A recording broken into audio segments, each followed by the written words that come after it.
अस्सलामुअलैकुम स्टूडेंट्स। आज के वीडियो में हम लोग देखेंगे चैप्टर नंबर 4 ई कॉमर्स में परिचय, उसका रिवीजन करेंगे। चैप्टर हमारा पूरा हो चुका है और इसका पार्ट 7 है। 6 वीडियो अभी तक बन चुके हैं, 7वां वीडियो है हमारा।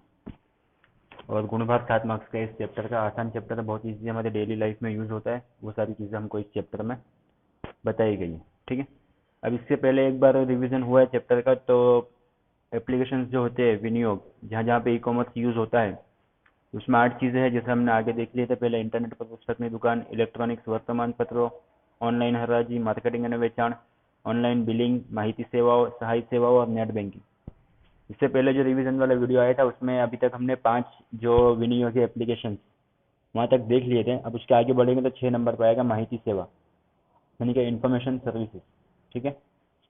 तो अब इंफॉर्मेशन सर्विस यानी कि अगर कोई संस्था है, कोई ऑर्गेनाइजेशन है, कोई कॉलेज है, कोई यूनिवर्सिटी है, उसको अपनी कुछ इन्फॉर्मेशन है अपने कस्टमर को या अपने यूज़र को प्रोवाइड करनी है, तो वो लोग क्या करेंगे, अपनी वेबसाइट के जरिए या ईमेल के जरिए वो इन्फॉर्मेशन क्या करेंगे, जो यूज़र है वहाँ तक पहुँचाएंगे। और यहाँ पे इंटरनेट का यूज़ हो रहा है तो ये क्या बनेगी, तो इन्फॉर्मेशन सर्विसेज। इंटरनेट का यूज़ इन्फॉर्मेशन प्रोवाइड करने के लिए हुआ है यहाँ पे, तो क्या बनेगा, ये ई कॉमर्स का एक विनियोग माहिती सेवा है, मतलब इन्फॉर्मेशन सर्विसेज। ઘણી સંસ્થાઓ કર્મચારીઓ કે સભ્યોને અદ્યતન માહિતી પૂરી પાડવા માટે ઇન્ટરનેટનો ઉપયોગ કરે છે અને શૈક્ષણિક સંસ્થાઓ અને યુનિવર્સિટીઓ આ પ્રકારની કામગીરી કરે છે। इसका बेस्ट एग्जांपल क्या है, तो भाई जो बोर्ड की हमारी वेबसाइट है, तो वो क्या होता है, जो भी एग्जाम का टाइम टेबल आता है या एग्जाम का रिजल्ट आता है तो पहले वेबसाइट पर अपलोड किया जाता है, उसके बाद स्कूल में से आपको दिया जाता है। तो परीक्षाના પરિણામ, प्रवेश फॉर्म, પરીક્ષાનો કાર્યક્રમ मतलब टाइम टेबल, બેઠક વ્યવસ્થા વગેરે અગત્યની સૂચનાઓ ઇન્ટરનેટ દ્વારા પૂરી પાડવામાં આવે છે। उसके बाद 7वां विनियोग है सहाय सेवाओं, सपोर्ट सर्विसेज। तो इलेक्ट्रॉनिक संस्थाओं उत्पादन खामीना निवारण અને જાળવણી માટે સહાય સેવાઓ પૂરી પાડે છે અને ઉત્પાદનના વેચાણ પછી संस्था ग्राहकને ऑनलाइन सहाय पूरी पाड़े છે। अब सहाय सेवा में क्या होगा, कस्टमर ने कुछ कुछ प्रोडक्ट परचेज किया ऑनलाइन, ठीक है। अब उसने 2-3 महीने यूज़ किया उसको, और उसके बाद उसको कुछ प्रॉब्लम आ रहा है साथ में, तब क्या करेंगे, उसका कस्टमर उसकी कंप्लेंट क्या करेगा, ऑनलाइन उनकी ईमेल आईडी पे या उनकी वेबसाइट पे जाके कंप्लेंट करेगा अपनी प्रोडक्ट की, तो मैंने ये प्रोडक्ट ये तारीख को खरीदा था, 2-3 महीने पहले जब भी खरीदा था वो, और उसके बाद इसमें ये प्रॉब्लम आ रहे हैं। तो फिर वहाँ से क्या होगा, रिस्पांस भी मेल के जरिए मिलेगा। कि मेल में क्या होगा, जो भी उनका ऑफिसर होगा जो सपोर्ट सर्विस प्रोवाइड करता है, मतलब जो उस चीज़ को रिपेयरिंग करने के लिए आने वाले, उसका कॉन्टैक्ट नंबर, उसका नाम और उसकी डेट दी जाएगी, ये तारीख को ये वक्त पे वो आने वाला है, ठीक है। तो ये सब चीज़ें क्या होगी, इंटरनेट के जरिए, मतलब ईमेल से कम्युनिकेट होगा यहाँ पे। सॉफ्टवेयर संस्थाओं सॉफ्टवेर स्थापन संरचना के उपयोग संबंधी मुश्केली संदर्भे ऑनलाइन सहाय पूरी पाड़े छे। सॉफ्टवेर विक्रेताओं लाइसेंस धारकने सॉफ्टवेरना अद्यतन सुधारा डाउनलोड करवानी सुविधा पूरी पाड़े छे। अद्यतन सुधारा मतलब क्या, कोई आपने सॉफ्टवेयर परचेज किया, अब उसमें कुछ एडिशनल जिसके पास से परचेज किया था हमने, उसने कुछ चीज़ें उसमें ऐड की, कुछ नई चीज़ें, तो आपको क्या करना पड़ेगा, उस सॉफ्टवेयर को अपडेट करना पड़ेगा। जो भी नई चीज़ें है वो आपके सॉफ्टवेयर में लेनी है आपको, तो पहले आपको सॉफ्टवेयर क्या करना पड़ेगा, अपडेट। तो ये सब चीज़ें किस में आएगी, तो सपोर्ट सर्विसेज में। उसके बाद एक आएगा नेट बैंकिंग। नेट बैंकिंग ये भी बहुत बहुत अभी पॉपुलर हो गया है, मतलब जितने भी बैंक के ट्रांजेक्शन होते हैं, जो भी बैंक की चीज़ें होती है, बैंक के जितने भी काम है वो सब क्या हो गए अब ऑनलाइन, मतलब इंटरनेट के जरिए किए जाते हैं। तो वही चीज़ है यहाँ पे कि आधुनिक युग में नेट बैंकिंग के इलेक्ट्रॉनिक बैंकिंग घणું प्रचलित है। अब नेट बैंकिंग बोलेंगे किसको हम लोग, तो इंटरनेट वडे બેંકના વ્યવહારો અમલ કરવાની પ્રક્રિયાને ऑनलाइन बैंकिंग अथवा नेट बैंकिंग કહેવામાં આવે છે। जो भी बैंक के हमारे व्यवहार होते हैं, ट्रांजेक्शन, उसको हम अगर इंटरनेट के जरिए करेंगे तो वो क्या बनेगा, नेट बैंकिंग या ऑनलाइन बैंकिंग। आईएमपीए डेफिनेशन याद रखनी, बोर्ड में आती है, एक बहुत बार आ चुकी है, मोस्ट आईएमपी क्वेश्चन है। आज मोटाभागनी प्रतिष्ठित बैंकों ग्राहकों ने ऑनलाइन बैंकिंग की सुविधा आपे छे। ऑनलाइन बैंकिंग की मदद से नीचे सुविधाओं पूरी पाड़वामां आवे छे। अब नेट बैंकिंग में कौन सी फैसिलिटी बैंक प्रोवाइड करेगा अपने कस्टमर को, तो 1 बाय 1 वो भी देखेंगे अभी। तो सबसे पहले कोई पण समय खाता ने सिलेक्ट जानकारी, आप किसी भी वक्त अपने बैंक अकाउंट देख सकते हो कि बैंक में बैलेंस कितना बढ़ा हुआ है। एक खाता में अन्य खाता में रकम की लेवड़ देवड़ ट्रांसफर करना, एक अकाउंट से दूसरा अकाउंट में। कोई पण आवक के जावक माटेना पत्रक, जो भी स्टेटमेंट होते हैं बैंक के इनकम के या एक्सपेंसिस के, तो वो भी देख सकते हो। नाણાકીય વ્યવહારની સ્થિતિ વિશે જાણી શકાય અને બેંકમાં ગયા વગર ટેલિફોન, ઇલેક્ટ્રોનિક્સ, ઇલેક્ટ્રિસિटी અને अन्य बिलની ચૂકવણી मतलब पेमेंट, ऑनलाइन पेमेंट बिल्स का जो होते हैं, टेलीफोन बिल हो गया, इलेक्ट्रिसिटी बिल हो गया, वाईफाई का बिल हो गया, ये सारी चीज़ें। ऑनलाइन बैंकिंग की सेवा માટે ગ્રાહકને પાસવર્ડ આપવામાં આવે છે। अब ये काम कैसे करेगा नेट बैंकिंग, तो कस्टमर को बैंक की साइड से क्या होगी, एक यूजर आईडी और एक पासवर्ड प्रोवाइड किया जाएगा। कस्टमर को क्या करना है, बैंक की वेबसाइट पर जाना और वहाँ पे जाके उस आईडी और पासवर्ड से बैंक अपने अकाउंट में लॉगिन करना होगा। तो उसके लिए क्या उसको पासवर्ड और आईडी दी जाएगी, જેના દ્વારા કોમ્પ્યુટર કે મોબાઈલની મદદથી બેંકની સાઇટ પર લોગિન કરી બેંક સાથેની તમામ પ્રવૃત્તિઓ કરી શકાય છે। एग्जाम्पल है, मतलब ऑलमोस्ट जितनी भी बैंक है अभी वो सारी बैंक क्या करती है, अभी नेट बैंकिंग की फैसिलिटी प्रोवाइड करती है। फॉर यहाँ पे 4 एग्जाम्पल दिए आपको कि सेंट्रल बैंक ऑफ इंडिया उनकी वेबसाइट है, उसके बाद बैंक-ऑफ-बड़ौदा.co.in, देनाबैंक.co.in और ऑनलाइन SBI.com। ठीक है। अब यहाँ पे हमको दो चीज़ें कंपेयर करनी है, एक होता है परंपरागत व्यवसाय, ये देखे तुमने, और एक होता है ऑनलाइन बिजनेस यानी कि ई कॉमर्स। परंपरागत में सिंपल अगर वर्ड में कहना चाहे तो परंपरागत व्यवसाय मतलब ऑफलाइन बिजनेस जो अभी तक हो रहा था मतलब में। ठीक है। तो उसमें आएगा निश्चित समयगाला दरमियान अथवा व्यवसाय ने कला को दरमियान व्यापार, यहाँ पर टाइम फिक्स है, जो शॉप का टाइमिंग होगा उसी टाइम पे हम अपना बिजनेस कर सकेंगे। सीमित भौगोलिक विस्तार में, जिस पर यहाँ पे लोकेशन भी फिक्स है कि इतने ये लोकेशन के आसपास के हमारे पास कस्टमर भी आने वाले हैं इसमें। हरीफों समक्ष माहिती वेचवी पड़ती नहीं। वेचाण अधिकारी, वेचाण वहीवटकारनी निमणूक अलग अलग काम के लिए अलग अलग हमको ऑफिसर अपॉइंट करना पड़ेंगे। जग्याનું ભાડું, मालनी खरीदी, जाहिरातनी व्यवस्था, माल यादी, माल मोकलवानी व्यवस्था, तो ये सारी फैसिलिटी हमको पहले क्या करनी पड़ेगी, ऑर्गेनाइज करनी पड़ेगी। जैसे हमारी यहाँ पे क्या जग्याનું ભાડું यानी जो हमने रेंट पे ले रखा है उसका भाड़ा हमको देना पड़ेगा। मालनी खरीदी, जो भी रॉ मटेरियल होगा, काचू माल जिसको कहे गुजराती में, तो वो उसकी परचेज करना पड़ेगा। उसके बाद जाहिरातनी व्यवस्था, एडवर्टाइजिंग जो करवानी है हमको अपने प्रोडक्ट की, तो उसका भी फैसिलिटी हमको परचेज करनी पड़ेगी। और क्या है, माल मोकलवानी व्यवस्था यानी कि कोई कस्टमर का दूर से ऑर्डर आता है कभी, तो उसको क्या करना पड़ेगा, ट्रांसपोर्टेशन की सुविधा भी मतलब प्रोवाइड करवानी पड़ेगी, जिससे क्या होगा माल उस तक पहुंचेगा। अब ई कॉमर्स में क्या होगा, तो इससे पूरा अलग है। ई कॉमर्स के उत्पादन की जाहिरात इलेक्ट्रॉनिक संसाधनों वड़े થાય છે। मतलब यहाँ पे एडवर्टाइजिंग जो होगी वो भी कैसे होगी, तो इंटरनेट के जरिए, चाहे यूट्यूब पे हो गया या इंस्टाग्राम पे हो गया या फेसबुक पे हो गया, अलग अलग प्लेटफॉर्म पे उत्पादन की सूची और योजनाओं विषे जानकारी आपी शकाय छे। चुकवणी ई पेमेंट पद्धति जेवी कि net banking, credit card, smart card वगैरह उपलब्ध। पेमेंट के लिए भी बहुत सारे यहाँ पे ऑप्शन मिल जाएंगे। नेट बैंकिंग हो गया, क्रेडिट कार्ड से पेमेंट हो गया, स्मार्ट कार्ड से पेमेंट हो गया, डेबिट कार्ड से पेमेंट हो गया, सारी चीज़ें भी पेमेंट के लिए पॉसिबल है यहाँ पे। और माल मेळवती वखते चुकवणी पद्धति पण उपलब्ध, मतलब COD जिसको हम कहेंगे, कैश ऑन डिलीवरी। किसी कस्टमर के पास बैंक अकाउंट नहीं है या उसका क्रेडिट कार्ड डेबिट कार्ड नहीं है उसका, तो उसको क्या करना है, COD करवाना है, कैश ऑन डिलीवरी। जब प्रोडक्ट मेरे पास आएगी उस वक्त मैं कैश में पेमेंट करूंगा, तो वो फैसिलिटी भी यहाँ पे मिल जाती है। ग्राहकने थोड़ा દિવસમાં માલ મોકલવામાં આવે છે અને વ્યવહારનો સરેરાશ ખર્ચ ઘટે છે અને સંપૂર્ણ વ્યવહાર પૂરો કરવા માટે થતો સમય પણ ઘટે છે। यहाँ पे टाइम कम लगेगा, एक्सपेंस जो होगा पूरे ट्रांजैक्शन को मिला के जोड़ने जाएंगे हम लोग, तो क्या होगा, ई कॉमर्स में एक्सपेंस कम आएगा एज कम्पेयर टू परंपरागत व्यवसाय। और यहाँ पे एक चीज ध्यान रखनी है, ग्राहकने थोड़ा દિવસમાં माल मोकलवामां आवे छे। यहाँ पे एक थोड़ी इसकी लिमिटेशन है यहाँ पे कि ई कॉमर्स में क्या होगा, कस्टमर ने आज ऑर्डर किया तो उसको 2 दिन के बाद, 3 दिन के बाद या 1 हफ्ते के बाद उसको माल मिलेगा। उसको तुरंत आज के आज या अभी के अभी माल नहीं मिलेगा, क्योंकि जहाँ से आएगा उसके लिए डिलीवरी का जो टाइम होता है ट्रांसपोर्टेशन का, उसका टाइम, पैकिंग का टाइम, तो वो सब मिलजुल के मतलब में लगभग 2 से 3 दिन लग जाते हैं इसमें, कि जो प्रोडक्ट आज जो ऑर्डर किया है अभी, तो वो क्या होगा 2 दिन के बाद या 3 दिन के बाद वो कस्टमर के पास पहुँचेगा। अब भारत में ई कॉमर्स की बात करें कि इंडिया में ई कॉमर्स की पोजीशन क्या है अभी, तो भारत में ई कॉमर्स में वृद्धि में घना परिबळो भाग भजवे छे, तेमांना કેટલાક मुख्य परिबळो नीचे मुजब छे। अब यहाँ पे जो जो चीज़ें इंडिया में ई कॉमर्स को इफेक्ट करती है, यानी कि जिससे इंडिया में ई कॉमर्स आगे बढ़े, तो वो कौन सी चीज़ें, सबसे पहले आएगा इसमें इंटरनेट में जोड़ाण, ब्रॉडबैंड અને 3G પેઢીની સેવાઓ, लैपटॉप, स्मार्टफोन, टैबलेट और डोंगल जेवी तकनीकी सरलता में थयेली वृद्धि। मतलब क्या हुआ, इंडिया में सब चीज़ें, अभी इंटरनेट के यूजर भी बहुत हो गए, कंप्यूटर, स्मार्टफोन या टैबलेट या डोंगल, ये सारी चीज़ों की क्या होगा, यूजर बहुत बढ़ गए इंडिया में। तो इसकी वजह से क्या होगा, अगर पर्सन इंटरनेट पे आएगा तो वो डेफिनेटली मतलब वो ई कॉमर्स से जुड़ने ही वाला है। मोबाइल साधनों उपयोग में थयेलो वधारो, मतलब इंडिया में मोबाइल यूजर भी बहुत बढ़ गए अभी, तो उसके लिए वो भी एक रीजन है इसका। વધુ વ્યાપક ઉત્પાદનના વિસ્તારની ઉપલબ્ધતા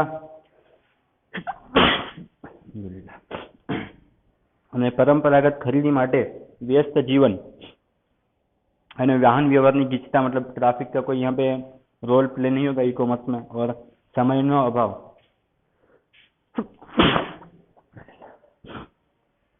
सॉरी,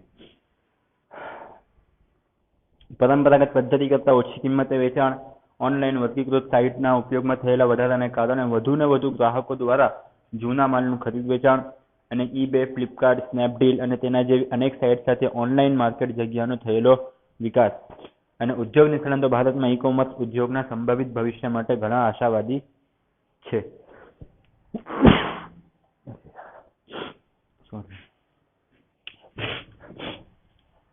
ठीक है, तो यहाँ पे हो गया ई कॉमर्स, यानी कि इंडिया में ई कॉमर्स की जो पोजीशन है अभी, तो उसके लिए भी क्या, जो बिजनेस एक्सपर्ट्स है उनका मानना है कि इंडिया में अब आगे बहुत स्पीड में ये चीज़ बढ़ने वाली है. ठीक है, अब बात करेंगे ई कॉमर्स के फायदे और ई कॉमर्स की लिमिटेशन. तो ई कॉमर्स के फायदे की बात करें हम लोग, तो ई कॉमर्स जो है उसमें कुछ सबसे पहले अविरत समय 24/7 माटेनी व्यापार व्यवस्था. यहाँ पे टाइम कोई फिक्स नहीं है. अब रात के 12 बजे, सुबह के 6 बजे, रात के 3 बजे भी अपना बिजनेस, अपना कस्टमर अपना ऑर्डर दे सकता है. और मतलब 24/7 कभी भी ये बिजनेस क्या होगा, बंद नहीं होगा. कस्टमर को रात को 12 बजे टाइम मिला है, उसको ऑर्डर करना, तो रात को 12 बजे भी वहाँ पे ऑर्डर दे सकता है अपना. उसके बाद ओछो खर्च मतलब क्या, માર્કેટિંગ વેચણી, ઇન્ટરનેટના વ્યવસાયિક ઉપયોગથી માર્કેટિંગ વેચણી, ફોન, ટપાલ, છાપકામ અને તેના જેવી અનેક પ્રવૃત્તિમાં થતો ખર્ચ ઘટે છે. अब यहाँ पे क्या होगा, यहाँ पे अलग अलग जो खर्च होते हैं जो ऑनलाइन ऑफलाइन बिजनेस में होते हैं पर ऑनलाइन में नहीं होगा. सबसे पहला कौन सा है इसमें, तो मार्केटिंग जो डिजिटली होगी यूट्यूब के जरिए या किसी और प्लेटफॉर्म पे, तो वो क्या होगा, as compared to offline business जो अलग अलग एडवर्टाइजिंग करवाएंगे तो उसके कंपेयर में कॉस्ट कम आएगा. ये तो एक एग्जाम्पल, वैसे बहुत सारे एग्जाम्पल ऐसे हैं. उसमें क्या होगा, मूडी रोकाण जो है वो भी थोड़ा कम रहेगा. यानी कि जो इनिशियल इन्वेस्टमेंट होता है जिसको मूडी कहते हैं हम लोग, कॉमर्स में आप अपने अकाउंट में पढ़ा होगा मूडी. तो मूडी क्या होता है, मतलब बिजनेस स्टार्ट करने के लिए कुछ जो इन्वेस्टमेंट करना पड़ता है स्टार्टिंग में, तो उसको बोलेंगे मूडी. तो मूडी खर्च जो होगा वो ऑनलाइन बिजनेस में कम रहेगा as compared to offline business. सरहद के भौगोलिक मर्यादा अभाव, यहाँ पे मतलब कोई लिमिटेशन भी फिक्स नहीं है कि भाई आप, अगर आपकी शॉप इंडिया में या सूरत में है अभी, तो इसका कोई लिमिटेशन नहीं है कि आप सिर्फ सूरत वालों को ही, मतलब कस्टमर को आप अपना प्रोडक्ट सेल कर सकते हो. आप पूरे इंडिया में या पूरे वर्ल्ड में भी अपना प्रोडक्ट सेल कर सकते हो यहाँ पे. उसके बाद उन्नत અને વધુ સારી ग्राहक सेवा, मतलब यहाँ पे क्या हुआ है, जो ग्राहक सेवा है यानी कि कस्टमर सर्विसेज, वो भी क्या हो रही है यहाँ पे, डेवलप हो रही है, इम्प्रूव हो रही है. और વધુ सारी ग्राहक सेवा मतलब as compared to offline business, यहाँ पे ऑनलाइन बिजनेस में क्या होगा, ग्राहक सेवा जो होती है यानी कि माल खरीदने के बाद कस्टमर को जो जो सर्विसेज मिलनी चाहिए वो सारी सर्विसेज क्या होगा, ऑनलाइन बिजनेस में વધુ સારી होगी as compared to offline business.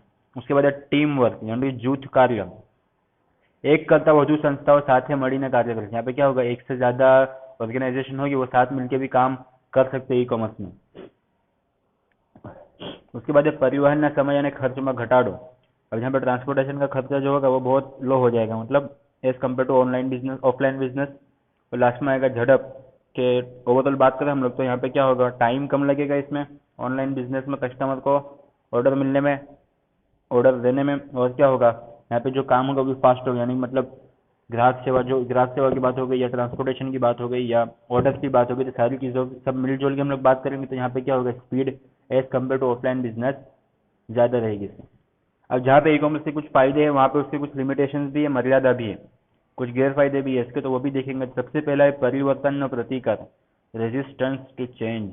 मतलब क्या होगा इसमें, तो अभी तक क्या होता था, बहुत मतलब कोई फैमिली है जिनका फैमिली बिजनेस है बहुत पुराना, अब उनको सीधा ऑफलाइन बिजनेस बंद करके ऑनलाइन बनाना है, तो उनको क्या करना पड़ेगा, पूरा प्लेटफॉर्म उनके लिए चेंज हो जाएगा यहाँ पे. तो कुछ लोगों को ये जो प्लेटफॉर्म चेंज हुआ है, रेजिस्टेंस हुआ है, तो वो क्या होगा, उनको वो चीज़ समझ में नहीं आएगी आसानी से. अभी तक ऑफलाइन बिजनेस कर रहे थे, अच्छा कर रहे थे बिजनेस भी होंगे, ऐसा नहीं था कि नहीं था, पर अब उनको ऑनलाइन पाना है तो पूरा प्लेटफॉर्म चेंज होगा उनको, तो क्या होगा, उनको बहुत प्रॉब्लम फेस करनी पड़ेगी. उसके बाद प्रारंभिक खर्च, इनिशियल कॉस्ट जो होगा तो इसमें ज़्यादा होगा. क्यों, क्योंकि इसमें आपको वेबसाइट बनानी पड़ेगी या जो सॉफ्टवेयर बनाने होंगे तो वो सॉफ्टवेयर बनाने पड़ेंगे, या अलग अलग जो हमारे पर्सन रखे हमने जो हायर किए वो उनको अलग अलग ट्रेनिंग देनी पड़ेगी. तो सब मिला के यहाँ पे इनिशियल कॉस्ट होगा वो भी ज़्यादा होगा. सुरक्षा, सबसे बड़ा जो यहाँ पे अगर कोई बात है तो सिक्योरिटी की बात है ई कॉमर्स में, क्योंकि ई कॉमर्स में क्या होता है, सिक्योरिटी बहुत प्रोफेशनल नहीं मिलती यहाँ पे होता है बहुत बार आपने फ्रॉड भी सुने होंगे, या आपके साथ भी कभी हुआ कि आपने ऑर्डर कुछ किया और प्रोडक्ट आपने 2000 की चीज़ ऑर्डर की और आ जाती है कोई दूसरी चीज़ जिसकी मार्केट प्राइस है 500 रुपये के आसपास. ठीक है, या आपने पेमेंट कर दिया ऑनलाइन या एडवांस में पेमेंट कर दिया ऑनलाइन, और क्या हो रहा है, आपके पास प्रोडक्ट आनी चाहिए 2 दिन में, पर 2 दिन बाद आती ही नहीं है, और जिससे लिया तो उसको फ़ोन करके उससे कांटेक्ट करेंगे तो कांटेक्ट भी उससे हो नहीं रहा है. तो ये सारी चीज़ें क्या होती है, सिक्योरिटी के मामले में ई कॉमर्स थोड़ा पीछे रहेगा इसमें, ऐसा मानने में आता है। उसके बाद एक गोपनीयता, प्राइवेसी। प्राइवेसी में क्या होगा, क्रेडिट कार्ड जो है आपने सपोज ऑनलाइन पेमेंट किए तो आपने अपने कार्ड के इन्फॉर्मेशन दे दिए, कार्ड की इन्फॉर्मेशन दी मतलब आपने क्या किए, अपना पूरा बैंक अकाउंट उसके हाथ में दे दिया अपना। कार्ड की डिटेल जिसके पास होगी वो क्या करेगा, अपने आपके अकाउंट का जो भी ट्रांसफर करना या जो भी अमाउंट आपका है वो सब वो देख सकता है और उसका यूज भी कर सकता है अगर करना चाहे तो यहाँ पे सिक्योर प्राइवेसी की भी बहुत बहुत प्रॉब्लम रहती है कि कभी कोई हैकर ने आपका हैक कर लिया या कोई वायरस आपके पीसी में या मोबाइल में आ गया तो वो क्या होगा, पूरा उथल पुथल मचा देगा। यहाँ पे आपका अकाउंट भी हैक कर लेगा बैंक अकाउंट, या आपका फोन भी हैक हो सकता है इसमें। उसके बाद विश्वास न अभाव, जैसे मैंने कहा था अभी सुरक्षा में कि विश्वास न अभाव। अब बहुत सारे लोग क्या ट्रस्ट नहीं करते, ऑनलाइन ऑनलाइन प्रोडक्ट परचेस करना या सेल करना ट्रस्ट नहीं करते वो लोग, क्योंकि उनको ट्रस्ट नहीं है उसके ऊपर जो भी जिससे हम लोग परचेस करने वाले हैं। क्यों? क्योंकि कभी पास्ट में उनके साथ कुछ ऐसा हुआ होगा जिससे अब वो आगे परचेस करने में थोड़ा डरते हैं। तो ये सारी चीज़ें मतलब इसमें लिमिटेशन में आएगी। उसके बाद उत्पादनों ने पहुंचाने समय, times of delivery. Times of delivery मतलब डिलीवरी में जो टाइम लगता है वो टाइम तो लगने ही वाला है इसमें उसके अलावा तो कोई ऑप्शन है ही नहीं। आपने आज ऑर्डर किया और आपको कल चाहिए प्रोडक्ट, जबकि वो ऑनलाइन क्या बताता है कि आपको दो दिन 3 दिन लगेंगे इसमें, आपको इतना वेट करना ही पड़ेगा, आपके पास कोई दूसरा ऑप्शन इसमें है ही नहीं। ठीक है, अब आगे बढ़ेंगे तो ई कॉमर्स में व्यावसायिक प्रतिकृतियों, ई कॉमर्स बिजनेस मॉडल, ये भी आईएमपी क्वेश्चन है। इसमें टोटल हमारे 7 मॉडल है, वन बाय वन सबको देखेंगे। तो पहला है व्यवसायी थी ग्राहक, B2C B2B, व्यवसायी थी व्यवसायी। नंबर 3 ग्राहक थी ग्राहक, कंज्यूमर टू कंज्यूमर। ग्राहक थी व्यवसायी, कस्टमर टू बिजनेस। सरकार थी व्यवसायी, गवर्नमेंट टू बिजनेस। सरकार थी नागरिक, गवर्नमेंट टू सिटीजन। અને सरकार थी सरकार मतलब गवर्नमेंट टू गवर्नमेंट, G2G। सबसे पहला आएगा व्यवसायी थी ग्राहक। अब यहाँ पे आपको एक चीज ध्यान देने की, जितने 7 मॉडल है उसमें मोस्ट कॉमन मोस्ट पॉपुलर अगर बात करें हम लोग तो सबसे पहला मॉडल जो है वही है बिजनेस टू कस्टमर। आपके एग्जाम में एमसीक्यू में आता है मोस्ट आईएमपी क्वेश्चन कि ई कॉमर्स प्रतिकृति સૌથી પ્રચલિત મોડલ કયો છે, તો उसमें क्या आएगा, पहला मॉडल कौन सा है, तो व्यवसायी थी ग्राहक, बिजनेस टू कस्टमर। अब इसमें क्या होगा, आप डायग्राम देख सकते हो यहाँ पे कि व्यवसायिक उत्पादन और सेवा जो है, जो प्रोडक्ट होगी या सर्विस होगी तो वो कहाँ से कहाँ तक जाएगी, तो व्यवसायिकों के संस्थाओं मतलब जो बिजनेसमैन है वो या ऑर्गेनाइजेशन है वो किसको देगा अपनी प्रोडक्ट या सेवा, तो किसको देगा, तो ग्राहक को देगा, कस्टमर तक उसका लाभ जाएगा। तो इंटरनेट वડે વેબસાઇટનો ઉપયોગથી વ્યવસાયિકો કે સંસ્થાઓ ગ્રાહકોને તેમના ઉત્પાદનો કે સેવાઓનું વેચાણ કરે છે અને ગ્રાહક કોઈપણ સ્થળે અને સમયે ઉત્પાદન ખરીદી શકે છે। ઉત્પાદનનું વેચાણ મધ્યસ્થી વિના થાય છે, કોઈ બીચમાં કોઈ થર્ડ પાર્ટી ઇન્વોલ્વ નહીં હોगी इसमें, અને તેમાં ખરીદદાર કે ગ્રાહક એક સ્વતંત્ર વ્યક્તિ છે। इंटरनेट पर આ प्रतिकृति સૌથી વધુ જોવા મળે છે। देखा यहाँ पे वही है कि इंटरनेट पर આ प्रतिकृति यानी कि यह मॉडल सबसे ज्यादा देखने को मिलता है। एग्जाम्पल है, आपने यूज किया होगा Amazon.com हो गया, Rediff.com, Fabmart.com, Flipkart, Snapdeal, Myntra, ये सब क्या है, तो ये सब वही इसी मॉडल पे काम करते हैं। B2C बिजनेस टू कस्टमर यानी बिजनेस से कस्टमर को जोड़ेंगे। उसके बाद दूसरा है कि व्यवसायी थी व्यवसाय, बिजनेस से बिजनेस। अब यहाँ पे कस्टमर इन्वॉल्व नहीं है, यहाँ पे खरीदने वाला भी एक बिजनेसमैन है या बिजनेस है, और बेचने वाला जो है वो भी एक बिजनेसमैन है या कोई संस्था ऑर्गेनाइजेशन है। आप देख सकते हो कि यहाँ पे क्या होगा, टू वे कम्युनिकेट होगा, एक दूसरे से कनेक्ट होंगे, दोनों ले भी सकते दे भी सकते, दोनों पक्ष जो है वो। तो जुदा जुदा व्यवसायीઓ વચ્ચે થતી ई कॉमर्सની પ્રવૃત્તિઓ, વેચનાર અને ખરીદનાર બંને વ્યવસાય હોય છે। क्या लिखा है यहाँ पे, अलग अलग दो बिजनेस है उनके बीच में कुछ कम्युनिकेट होगा, तो यहाँ पे क्या होगा, बेचने वाला भी और खरीदने वाला दोनों क्या होंगे यहाँ पे व्यवसायी मतलब बिजनेस से। पुरवठाकार मतलब सप्लायर, वितरक, डिस्ट्रीब्यूटर के अन्य मध्यस्थी वच्चे ई संबंधથી स्थापना करे છે। एग्जाम्पल है commodity.com, tradeindia.com वगैरह। उसके बाद एक ग्राहक से ग्राहक, कस्टमर टू कस्टमर। अब यहाँ पे खरीदने वाला भी कस्टमर है, बेचने वाला भी कस्टमर है। सेकंड मॉडल में क्या था, दोनों बिजनेसमैन थे और यहाँ पे दोनों कस्टमर है। तो यहाँ पे ऑनलाइन हराजी या जाहिरात के जरिए दोनों क्या होगा, एक दूसरे से कनेक्ट करेंगे, तो टू वे में कम्युनिकेट होगा यहाँ भी। तो ग्राहक क्या है, खरीदने वाला है, और ग्राहकी क्या है यहाँ पे बेचने वाला है, यानी कि जो सेलिंग करेगा वो। ग्राहको वच्चे थती ई कॉमर्सની પ્રવૃત્તિઓ ને ત્રાહિત પક્ષની સંડોવણી વગર હરાજી કે જાહેરાત વડે સોદાની સુવિધા ઇન્ટરનેટનો ઉપયોગ કરતા વેચનાર કે ખરીદનાર બની શકે છે। અને C2C प्रतिकृतिનું उत्तम उदाहरण हराजी माटेनी वेबसाइट, ये भी मोस्ट टाइम पे क्वेश्चन है कि C2C जो मॉडल है हमारा उसमें उसका बेस्ट एग्जाम्पल कौन सा है, उत्तम उदाहरण कौन सा है, तो उसका बेस्ट एग्जाम्पल है हराजी माटेनी वेबसाइट, मतलब जहाँ पे ऑनलाइन ऑप्शंस होते हैं, eBay.com हो गया, तो वो सब क्या है, मतलब ऑनलाइन हराजी की वेबसाइट से, तो वो बेस्ट एग्जांपल है C2C मॉडल का। उसके और भी एग्जांपल है कि OLX.com हो गया, Quikr.com, ये सब क्या होता है, यहाँ पे खरीदने वाले और बेचने वाले दोनों कस्टमर ही हैं यहाँ पे। चौथा मॉडल है कि ग्राहक से व्यवसाय। अब इसमें क्या होगा यहाँ पे, तो यहाँ पे जो अवળી हराजी, यहाँ पे एक वर्ड आएगा आपका, वो देखेंगे क्या होगा अभी। तो ग्राहक से व्यवसाय मतलब C2B ग्राहक वडે उत्पादन के सेवानी किंमत नक्की કરવામાં આવે છે। अब जहाँ पे कस्टमर खुद अपनी प्राइस फिक्स करेगा कि ये प्राइस में मुझे चाहिए, तो इसको बोलेंगे अवળી हराजी। देखो आगे, अवળી हराजी प्रकारની पद्धति संस्थाओं ग्राहकोને उत्पादन के सेवा आपवा बोली लगावे છે। यहाँ पे कस्टमर क्या लगाएंगे, बोली लगाएंगे, અને ભાવતાલના સમયમાં ઘટાડો કરવામાં મદદરૂપ થાય છે। यहाँ पे भावताल का एक बार बोली में फिक्स हो गई प्राइस कि ये प्राइस फिक्स हो गई इसकी, तब उसमें कुछ ऊपर या नीचे हो नहीं सकता उसमें, अब उसी प्राइस में उसका सेलिंग होगा। एग्जाम्पल है BigStall.com और Jeetle.in। अब यहाँ पे फर्स्ट टाइम गवर्नमेंट इन्वॉल्व हुई है यहाँ पे 5th मॉडल से, तो सरकार से व्यवसाय, गवर्नमेंट टू बिजनेस। अब यहाँ पे 2 वे कम्युनिकेशन होगा कि सेवाओं यानी सर्विसेज और इंफॉर्मेशन क्या होगी, सरकार से बिजनेस तक जाएगी और बिजनेस से रिटर्न गवर्नमेंट तक, यानी सरकार तक जाएगी। ठीक है, सरकार से व्यवसाय G2B सरकारी नेटवर्क पर से व्यवसायी संस्थाओं ने माहिती पूरी पाड़वामा आवे छे। गवर्नमेंट क्या करेगी, कुछ इन्फॉर्मेशन प्रोवाइड करनी, पूरी कंट्री में जितने भी बिजनेसेस हैं उन सबको एक इन्फॉर्मेशन प्रोवाइड करनी है, तो क्या करेंगे वो लोग, तो व्यवसाय नीति। अब वो इन्फॉर्मेशन में क्या क्या आएगा, तो व्यवसाय नीति, व्यवसाय शुरू करवानी मंजूरी, सुयोजन प्रकारनी माहिती, विविध प्रकारना फॉर्म वगैरह। अब ये कस्टमर को प्रोवाइड कर दिया अपनी वेबसाइट के जरिए इन्होंने, ठीक है, सॉरी बिजनेस इसको, कस्टमर मतलब यहाँ पे बिजनेस कस्टमर है। आपका बिजनेस इसको इन्फॉर्मेशन दे दी कि आपको ये फॉर्म सारे फिलअप करके देने हैं वेबसाइट के जरिए। अब कस्टमर क्या करेंगे, तो उसका ऑनलाइन अपनी जो भी इन्फॉर्मेशन है वो फिलअप करके ऑनलाइन उसका सबमिशन करेंगे। एग्जाम्पल उसका है तो incometaxindia.government.in। छठा मॉडल आएगा सरकार थी नागरिक, गवर्नमेंट टू सिटीजन। अब देख सकते हो यहाँ पे जो भी अभी तक क्या सरकार ने जो भी इन्फॉर्मेशन दी वो बिजनेस को दी, अब सेम सरकार यहाँ पे इन्फॉर्मेशन देगी नागरिक को, सिटीजन जो है कंट्री के। तो सरकार થી નાગરિક એટલે G2C નાગરિકને અસરકારક માહિતી પૂરી પાડવાનો હેતુ ई गवर्नेंस एक भाग છે। अब यहाँ पे सरकार इंटरनेट के जरिए अपनी जो भी देश के नागरिक है उनको कुछ इन्फॉर्मेशन प्रोवाइड करेगा, तो वो क्या बनेगा यहाँ पे ई गवर्नेंस। सरकारी खाताओं, कल्याणकारी योजनाओं, अरजी पत्रकों वगैरह पूरा पाड़े છે। અને ઉદાહરણ की बात करें GSWAN, मोस्ट टाइम पे क्वेश्चन, GSWAN.government.in गुजरात गवर्नमेंट की वेबसाइट है। Gujarat state wide area network, full form क्या बनेगा, Gujarat state wide area network.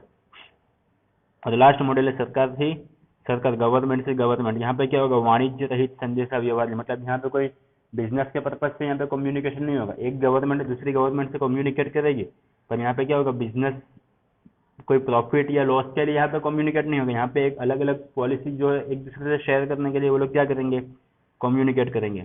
सरकार से सरकार मतलब G2G एक सरकारी संस्थाओं, एजेंसी के विभाग, अन्य सरकारी संस्था एजेंसी के विभाग સાથે વાણિજ્ય રહિત સંદેશા વ્યવહાર કરે છે। આઈટી ખર્ચને ઘટાડવા, પ્રક્રિયાઓને સુનિયોજિત કરવા અને કાર્યાલયોને વધુ અસરકારક બનાવવા માટે મદદરૂપ થાય છે। दोनों क्या करेंगे, दूसरे से कम्युनिकेट करेंगे। क्यों, तो आईटी जो इनकम टैक्स के खर्चे होते हैं उसको कम करने के लिए या तो प्रक्रिया ने सुनियोजित करवा मतलब रीडिजाइन करने के लिए या कार्यालयों ने વધુ અસરકારક બનાવવા માટે મદદરૂપ થાય છે। चैप्टर पूरा हुआ, यहाँ पे इसका रिवीजन भी कंप्लीट हुआ।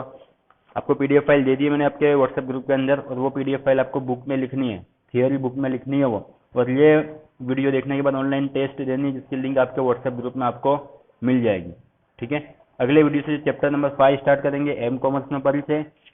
वो भी ई कॉमर्स जैसा ही है, पर वो मोबाइल से जितनी चीज़ें होती है वो सब आएगी उसके अंदर। ठीक है, तो अगर इस चैप्टर में कुछ डाउट है, अगर आपको कुछ समझ में नहीं आ रहा है, कोई टॉपिक समझ में नहीं आ रहा है, तो आप मुझसे कॉन्टैक्ट कर सकते हो। मिलते हैं अगले वीडियो में।